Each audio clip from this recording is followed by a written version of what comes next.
सभी का नमस्कार।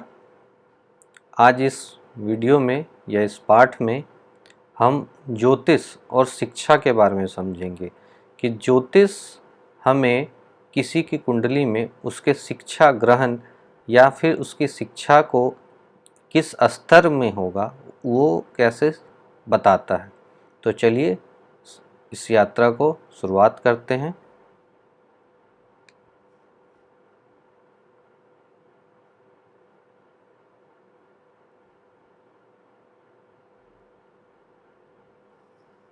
तो सबसे पहले तो ये हम समझे कि ज्योतिष से कुछ भी अलग नहीं है, परे नहीं है। आपको जो है ज्योतिष में ही सारी चीज़ों का उत्तर मिलेगा और हमारे वेद में सारे उत्तर हैं। आप जब ढूंढेंगे तो सारे उत्तर आपको एक एक करके मिलेंगे। तो चलिए हम ये जानते हैं कि कैसे हम शिक्षा को समझ सकते हैं ज्योतिष में। तो शिक्षा जिसे विद्या भी बोलते हैं, तो विद्या ग्रहण पहले तो गुरुकुल में हुआ करता था। उससे हमने गुरु शिष्य परंपरा जो है उससे समझा होगा कि कैसे शिक्षा ग्रहण करते हैं। तो चलिए यहाँ हम समझते हैं कि शिक्षा के लिए जो सबसे प्रमुख भाव है वो चौथा और पांचवा है। चौथा जो है वो हमारा जो क्लास 12 तक, आज के डेट में यदि हम बात करें तो क्लास 12 तक, 10th 12th प्राइमरी एजुकेशन जिसको हम कह ले वो है, और हायर एजुकेशन जिसको कि हम प्रोफेशनल एजुकेशन भी आज के डेट में कहते हैं, उसके लिए जो है हमें पांचवा भाव को बहुत ही सूक्ष्मता से देखना होगा। साथ ही साथ दोनों में, चाहे वो चतुर्थ भाव का हम जब एनालिसिस कर रहे हैं या विश्लेषण कर रहे हैं, तो उसमें भी हमें दशा, मतलब जिस समय हमारी शिक्षा ग्रहण करने की पीरियड है, तो आज की डेट में यदि हम कह ले तो 10th जो है करीबन 15 से 16 वर्षों तक हमारा 10th हो जाता है।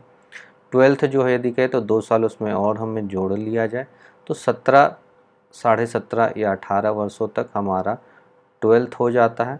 और उसके बाद उच्च शिक्षा आरंभ होती है, चाहे हम बीए करें, बीएससी करें, इंजीनियरिंग करें, कुछ भी करें, बीकॉम करें, या फिर हम इंजीनियरिंग आईटी की तैयारी करें या कुछ भी करते हैं उस तरह से, या फिर हम मेडिकल की तैयारी करते हैं, हम लॉ की तैयारी करते हैं, कुछ भी हम उसमें जब जाते हैं तो वो हायर एजुकेशन है। तो उसके लिए हमें पंचम भाव को देखना होगा। पंचम भाव पंचमेश कारक गुरु, जो पंचम भाव के स्थिर कारक होते हैं, तो इनके साथ साथ बुध, सूर्य और गुरु, दोनों में बुध सूर्य गुरु क्यों? तो बुध जो है बुद्धि देगा, सूर्य जो है वो डिसिप्लिन देगा और गुरु ज्ञान के कारक हैं। तो इन तीनों को भी कुंडली में अच्छे तरीक़ों से हमें देखना होगा। साथ में साथ दशा, जिस समय हमें हायर एजुकेशन लेना है उस समय हमें हमारी जो दशा चल रही है वो फेवरेबल है, पंचम को क्या एक्टिवेट कर रहा है या नहीं कर रहा है, क्या हमें मिलेगी या नहीं मिलेगी। तो चलिए इस तरीके से हम सीखते हैं, कुंडली में देखते हैं कि कैसे इसको हम देख सकते हैं। तो चलिए एक कुंडली हमने लगाया है, किसी जातक का 7:47 में जयपुर राजस्थान में जन्म हुआ है, तो कुंडली जो है वो मेष लगन की कुंडली बनी है और इसकी जो राशि है वो कर्क राशि है।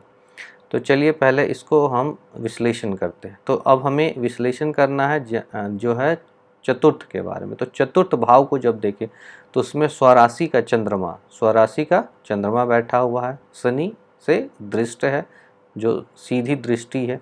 यदि हम बोले तो केंद्रीय प्रभाव में राहु, बुध और केतु के हैं, ठीक है।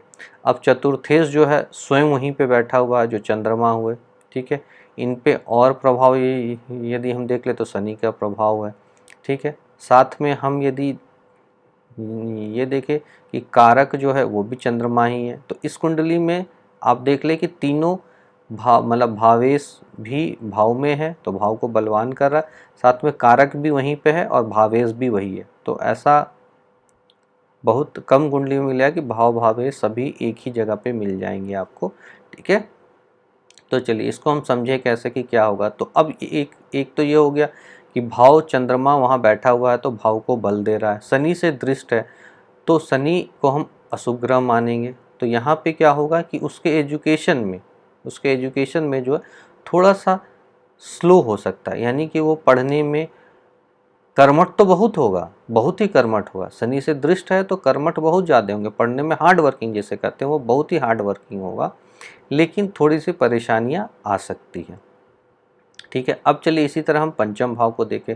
तो पंचम भाव के जो भावेश हैं, सूर्य जब भाव को देख रहे हैं तो गुरु से दृष्ट है, सूर्य से दृष्ट, शुक्र से दृष्ट है, मंगल से दृष्ट है। ठीक है, राहु से भी दृष्ट है। तो शुभ ग्रहों से दृष्ट है, ये बहुत अच्छी चीज़ है। अशुभ ग्रहों से भी दृष्ट है, लेकिन शुभ ग्रह दो जो मुख्यतः जो सबसे ज़्यादा शुभ ग्रह हैं उससे दृष्ट है, तो भाव जो है बल मिलता है। ठीक है, उसी तरह जब भावेश को देखें तो भावेश जो है, सूर्य जो है वो मीन राशि का द्वादश भाव में बैठा हुआ है, जो कि बहुत अच्छा नहीं कहेंगे। और कारक यदि गुरु को बोले तो गुरु एकादश भाव में शुक्र और मंगल के साथ बैठा हुआ है, जिसे कि हम अच्छा कहेंगे। तो इस तरीके से हम यदि देखें तो भाव बल जो है